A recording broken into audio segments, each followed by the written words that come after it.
යෝයෝ WhatsApp හැමෝටම ආයිබන් කියල පිළිගන්නවා මම ගයන් අලුත් වැඩක් ඔයාලට අරගෙනාවේ සරලව ඉංග්ලිෂ් කතා කරන්න ආසොයාලට හරිද ගොඩක් අය ආස ඉංග්ලිෂ් කතා කරන්න හැබැයි ලැජ්ජයි බයයි අට ගොඩක් ස්ටන්ස් ලගින් එන කතාව අපිට වචනෙන් නෑ එකන වෙලාව යනවා ගොඩක් අපි කරන වැරැද්ද තමයි සිංහලෙන් හිතලා ඉංග්ලිෂ් වලට ට්‍රාන්ස්ලේට් කරන එක. ඒ කියන්නේ උත්සාහ කරනවා මේ මොහොතේම අපි ඒ කියන්නේ ඇත්තටම වෙන්න ඕනේ අපි ඉංග්ලිෂ් වලින් සිංහලෙන් හිතලා ඉංග්‍රීසියට ට්‍රාන්ස්ලේට් කරනකොට එන ටයිම් එක තමයි අර කියලා ඔයාලා අදින්නේ. හරිද? ඒක ඉතින් මේ ඒ නිසා අපි ඒක නවත්තන්න ඕනේ ඉංග්ලිෂ් වලින් හිතලා ඉංග්ලිෂ් වලින් කතා කරන්න. එතකොට අර ටයිම් එක එන්නේ නැහැ. ඔක සිම්පල් පොයින්ට් දෙකයි.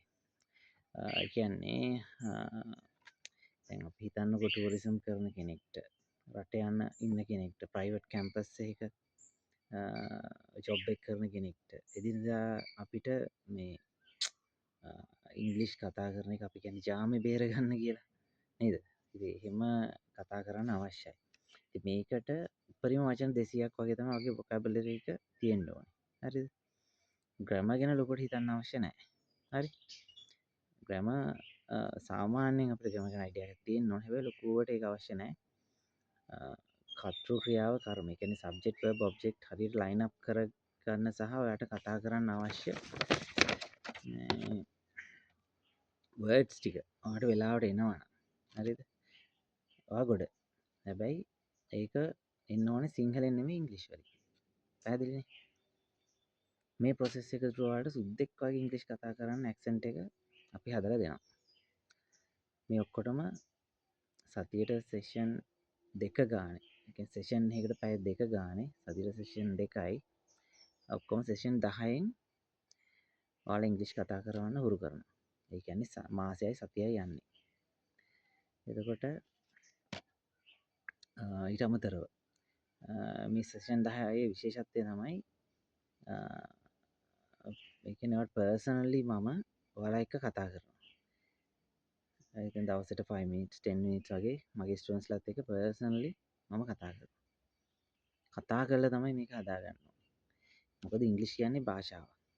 කියන්නේ හිතන්නකො අපි UK වල ඉපදුනා නම් අපි මදර් ටං එක කියන්නේ මව් භාෂාව ඉංග්‍රීසි. UK US කැනඩා නිව්සීලන්ත ඔස්ට්‍රේලියා ඒ හැම රටකම පුංචි ළමයි ඉංග්‍රීසි වලින් කතා කරන්නේ. දැන් මම UK වල අවුරුදු ගාණක් හිටියා. එහි ඉන්න පොඩි ළමයි අපිට වඩා ෆ්ලුවන්ට් ඉංග්‍රීසි කතා කරනවා. ඒ කියන්නේ කතා කරන්නේ යා ක්ලාස් එකකට ගිහිල්ලාද? නැහැ. ඒ ඉපතින් කතා කරලා. ඉතින් අන්නේ පොයින්ට් එක තමයි මම මේ කෝස් එකේ ඉම්ප්ලිමන්ට් කරලා තියෙන්නේ. ඔයාලට ඉංග්‍රීසි කතා කරන එක ඔයාගේ ජීවිතේ ආසම දේ වෙන්න එහෙනම් පහත මම දාලා තියෙන WhatsApp අංකයට මැසේජ් එකක් දාන්න. කෝස් එක ගැන වැඩි විස්තර කියන්න. This is simple like that. Most people want to speak English but they don't practice. Practice is the most important thing is to speak. දැන් මම මේ ටික කිව්වේ සිංහලෙන් හිතලා නෙමෙයි. ඉංග්ලිෂ් වලින් හිතලා. ඒ ඉංග්ලිෂ් වලින් ක්ෂණිකව හිතලා අපිට ඉංග්‍රීසියෙන් කතා කරන්න එන ෆ්ලුවන්ට් එක ඒ ප්‍රැක්ටිස් එක ගන්න අපි කතා කරන්න ඕනේ. එහෙනම් හැමෝටම ජය.